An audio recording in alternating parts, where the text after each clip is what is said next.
Hello my anime lovers, what's up and welcome back to my channel. आज हम देखने वाले हैं जुजुत्सु काइसन सीजन 3 का एपिसोड नंबर 4। तो अब बिना किसी देरी के चलते हैं सीधा वीडियो की तरफ। कलिंग गेम के खिलाफ लड़ने के लिए माकी वापस उस जगह आती है जहां उसे कभी अपनापन महसूस नहीं हुआ था। दिल में बोझ लिए वो कर्स टूल्स लेने के लिए जेनिन हाउस पहुंचती है जहां उसका सामना नाओया से होता है।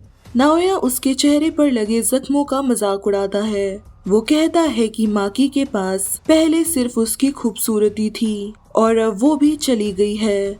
वो पूछता है कि क्या अब वो मेगुमी और यूता के पीछे डॉग की तरह चलने वाली है, पर माकी बिना कुछ कहे उसे इग्नोर करती है और अंडरग्राउंड की तरफ बढ़ जाती है। अंडरग्राउंड कॉरिडोर्स में चलते वक्त उसे उसकी माँ मिलती है जो याद दिलाती है कि वेयरहाउस के अंदर जाने की उन्हें इजाजत नहीं है।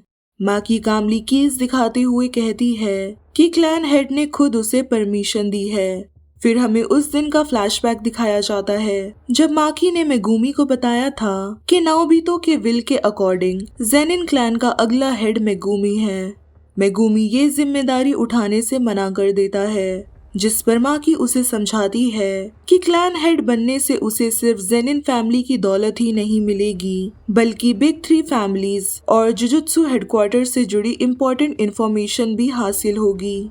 पर फिर भी वो कहता है कि हेड से रिजाइन करके वो माकी को ये पोजीशन दे देगा, लेकिन माकी जानती थी कि जेनिन क्लैन कभी उसे एक्सेप्ट नहीं करेगा। साथ ही वो कहती है कि अभी वो इतनी स्ट्रॉन्ग नहीं है कि घर को ऐसी जगह बना सके जहां उसकी बहन माई बिलोंग करे।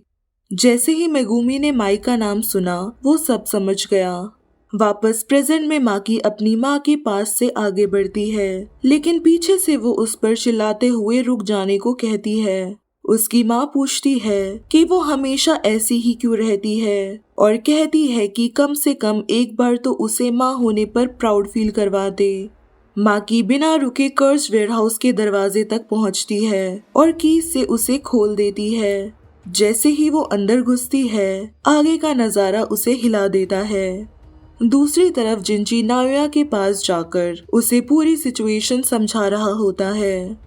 जिंची बताता है कि मेगुमी क्लैन हेड के लिए सबसे बेस्ट चॉइस है क्योंकि उसके रिलेशन साओतोरो गोजो और नोरितीशो कामो जैसे लोगों के साथ अच्छे हैं, और अगर मेगुमी को सीधा मार दिया गया तो गोजो और कामो क्लैंस के साथ जेनिन क्लैन की स्टैंडिंग गिर जाएगी। साथ ही वो बताता है कि जुजुत्सु हेडक्वार्टर्स के नोटिस के अकॉर्डिंग गोजो को अनसील करना अब क्राइम डिक्लेयर हो चुका है, इसीलिए जेनिन क्लैन मेगुमी, माकी और माई को रिबल्स बताकर उन्हें एग्जीक्यूट करने वाला है। नाओया इस प्लान से काफी खुश होता है और कहता है कि अपनी ही बेटियों को मार देना हायर अप्स के सामने ओगी की इज्जत बढ़ा देगा, पर पूछता है कि क्या ओगी इसके लिए तैयार है, जिस पर जिंची रिवील करता है कि एक्चुअली में ये पूरा प्लान ओगी का ही आइडिया था। कर्स वेयरहाउस के अंदर माकी अपने पिता ओगी को खड़ा देखती है, जिसके पीछे माई इंजर्ड हालत में जमीन पर पड़ी होती है। ओगी कहता है कि उसे पहले से अंदाजा था कि माकी आएगी, इसीलिए उसने सारे कर्स टूल्स निकलवा दिए थे। माई माकी को इडियट कहकर उसे डांटती है कि आखिर वो यहाँ क्यों आई, जबकि माकी हाथ में जूजो कामियों के कर्स टूल ड्रैगन बोन को लेकर आगे बढ़ती है। ओगी भी अपनी falling blossom emotion technique activate करता है और लड़ाई शुरू करने से पहले पूछता है कि माकी को क्या लगता है उसके बजाय नाओबितो को क्लैन का हेड क्यों चुना गया था। माकी बिना हिचकिचाए कहती है क्योंकि ओगी इतना घटिया इंसान है जो अपने ही बच्चों को मार सकता है। उसके बाद ओगी अपनी तलवार निकालता है और माकी पर हमला कर देता है। ड्रैगन बोन की मदद से माकी ओगी की तलवार को तोड़ देती है, पर ओगी अपनी ब्लेजिंग कर्स टेक्निक से पलटवार करता है और फ्लेम स्लैश की मदद से माकी को काट देता है।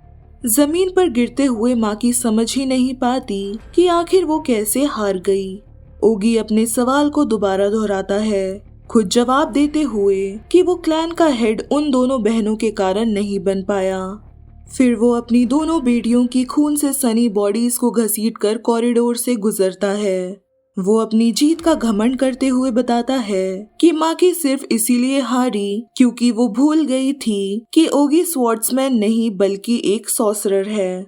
उसके मुताबिक नाओबितो और उसके बीच फर्क सिर्फ इतना था कि नाओबितो के बच्चे स्ट्रांग निकले, वहीं उसकी दोनों बेटियां कमजोर। ये कहकर वो दोनों को सीढ़ियों से नीचे एक कमरे में फेंक देता है जहां ट्रेनिंग और पनिशमेंट के लिए कई लोअर ग्रेड कर्स स्पिरिट्स बंद हैं जो उसके जाते ही दोनों को खा जाएंगे।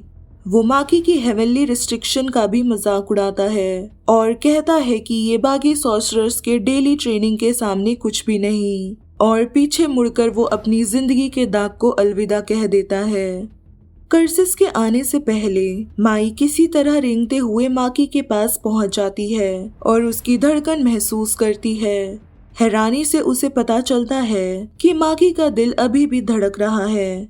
माई कहती है कि उसे अंदाजा था कि ये दिन आएगा और अब आगे जो करना है वो करेगी। वो माकी के मुंह में सांस भर के उसे जिंदा कर देती है।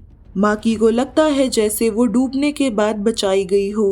वो एक बीच पर अपनी आंखें खोलती है जहां माई उसके पास बैठी होती है। माई बताती है कि वो अपनी कंस्ट्रक्शन टेक्निक से कुछ ऐसा बनाएगी जिससे वो मर जाएगी। वो समुंदर की तरफ चलती हुई माकी को अलविदा कहती है। माकी उसे काफी रोकने की कोशिश करती है। तब माई उसका सच से सामना करवाती है। वो बताती है कि ट्विंस जुजुत्सु के लिए अपशगुन होते हैं। जुजुत्सु के लिए ट्विंस एक ही इंसान होते हैं और जब तक माई जिंदा है माकी कभी पूरी तरह स्ट्रांग नहीं बन सकती। इसीलिए माई सब कर्स्ड एनर्जी अपने साथ ले जाएगी। बदले में वो माकी से एक ही वादा मांगती है कि उसके जाने के बाद सब कुछ बर्बाद कर देना। माकी माई के हाथ से एक छोटा सा तिनका लेती है और बचपन की यादों में खो जाती है। अगले ही पल माकी रियलिटी में लौट आती है और देखती है कि उसके हाथ में तिनका नहीं बल्कि एक तलवार का हैंडल है। माई उसके बगल में ही मरी पड़ी होती है। माकी चीख कर उसे उठाने की काफी कोशिश करती है पर तब तक कर्सेस चारों तरफ से आने लगते हैं। दूर जाता हुआ ओगी अचानक रुक जाता है। उसे एहसास होता है कि सभी कर्स स्पिरिट्स अचानक से खत्म हो गए हैं। उसके शरीर को एक पुराना डर याद आ जाता है जो उसे तोजी ज़निन से महसूस होता था। वो तुरंत ब्लेजिंग करेज एक्टिवेट करता है लेकिन माकी बिना रुके एक पल में उसका सर काट देती है। माकी माई के लास्ट गिफ्ट को देखती है और कहती है कि अब शुरू करने का टाइम आ गया है। ज़ेनिन क्लैन में ओगी की मौत के बाद अलर्ट बेल बजाया जाता है। कुकुरु यूनिट जिनके पास कर्स टेक्निक्स नहीं थी वो माकी को पकड़ने के लिए आते हैं। जुजुत्सु हाई में एडमिशन लेने से पहले माकी भी पहले इसी यूनिट का हिस्सा हुआ करती थी क्योंकि उसके पास भी कर्स टेक्निक नहीं थी।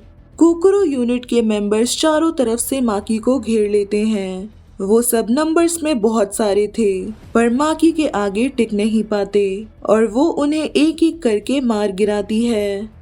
कुकुरु यूनिट के मेंबर्स के मरते ही उनका कैप्टन नोबुआकी ज़ेनिन वहां आ जाता है। फिर अचानक ही वहां बिल्डिंग को तोड़ते हुए बड़ा सा हैंड अपीयर होता है जिसे देखकर नोबुआकी कहता है कि ये तो चोजुरु की टेक्निक है।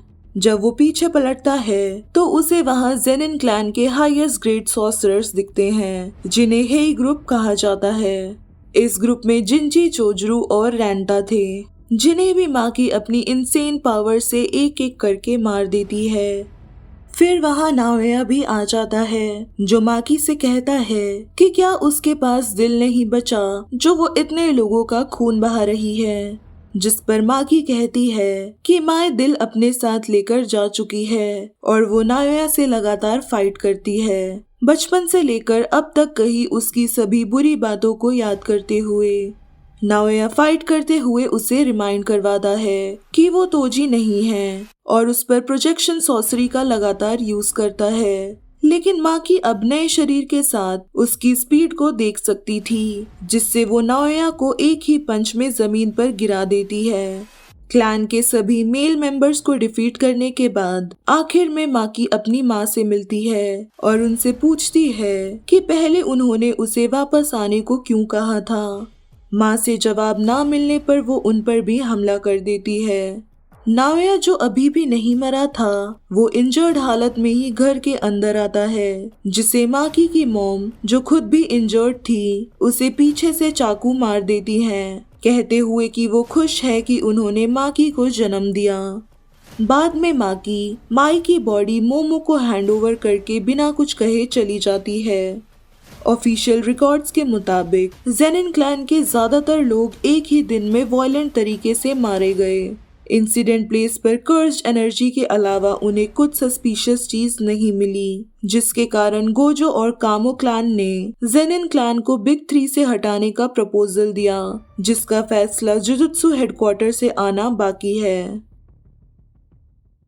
सो हे गाइस, अगर ये वीडियो आप सबको पसंद आई है then don't forget to like, share and also subscribe to my channel, और बाकी के जुजुत्सु काइसन सीजन 3 के एपिसोड्स को चेकआउट करना मत भूलना।